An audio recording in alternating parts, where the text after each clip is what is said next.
Joining us now, the A-Team, author, columnist, Fox News contributor, Jedediah Bila, Fox News political analyst, former Clinton advisor, Doug Schoen, Richard Aborn, president of the Citizens Crime Commission of New York City, former president of the Brady campaign, and it's good to have you all here. And Jedediah, I get to say Fox News contributor for the first time on the broadcast. Congratulations. Thank you very much. Very nice. So, Pleasure to be here. Let's begin with your reaction to the president. And then I want to share with you the most prominent Republican so far to respond in any detail to today's proposals by the president. If you would, your reaction. I wasn't really surprised by the executive orders, nor did I find it really surprising that they didn't say anything really contentious in there. I mean, if you wanted to pick on something that was going to have some trouble or have some reaction by people, I think it was the stuff that's going to have to go through Congress. If you talk about the renewal of the assault weapons ban, if you talk about the ban of the high-capacity magazines, those are the issues that people are really going to duke it out over. And I think that, you know, the stuff that's going to go through Congress, I think it's going to have a hard time, particularly in the Senate. There are a lot of Harry Reid got a grade B from the NRA. There are a lot of Senate Democrats in red districts that have to get reelected. He may be working on an A based on what he said today. Exactly. But we can't forget that. We always hear resistance by Republicans. Well, there's going to be a lot of resistance by Democrats as well to these proposals. Well, I mentioned that we would have the most prominent Republican responding that we could find in the strongest terms. If we could, making matters worse is that President Obama is again abusing his power by imposing his policies via executive fiat instead of allowing them to be debated in Congress. That from Senator Marco Rubio. Your reaction, Richard, to the senator? It's unfortunately not accurate. There are executive orders that have been signed and are perfectly proper executive orders, but the big takeaways will be the legislative fights.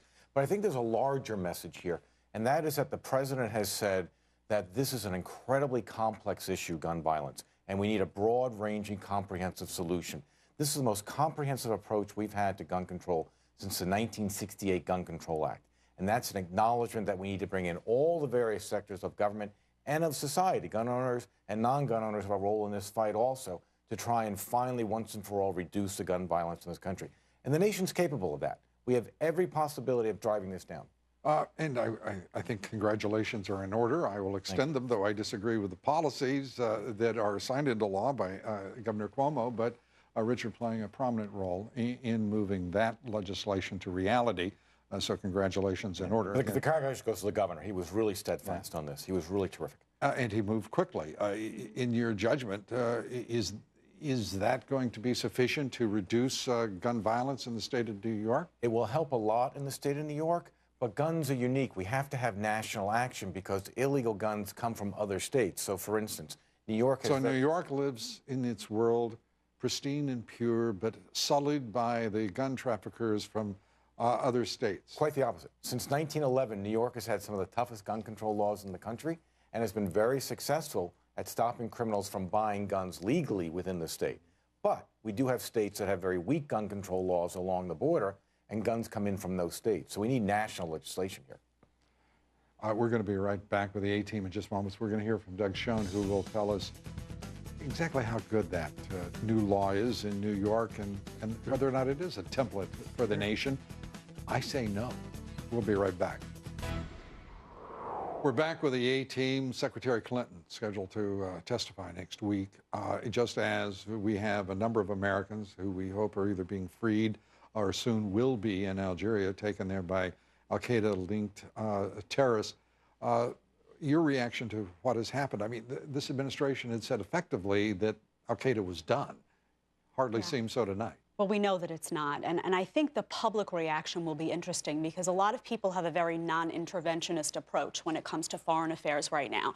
They really want our troops home. They don't really want us involved so much because they feel that America doesn't get a great big payback at the end of the day. But I think when American hostages are at play, it really changes the dynamic. And people are really passionate about getting our men back and getting in there and taking some control.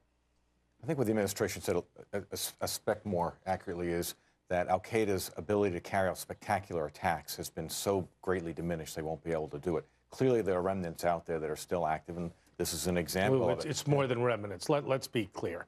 We have the attack on the embassy. We have what happened in Algeria. We have al-Qaeda in both Afghanistan probably, and certainly operating with the support of the ISI or the acquiescence of the ISI in Pakistan. We've got huge, huge challenges that the administration has to deal with, and I don't think they've owned up to it. I think Jedediah is right. Well, I don't disagree with that. They are certainly out there. Remnants, call it whatever you want, but their ability to carry out big, big attacks has been seriously degraded, and we see that by history.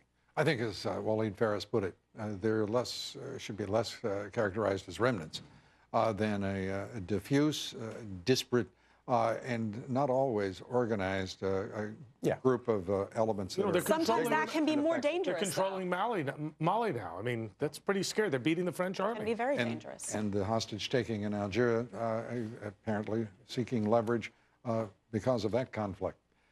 We thank you all for being here. Appreciate it. Good to see you.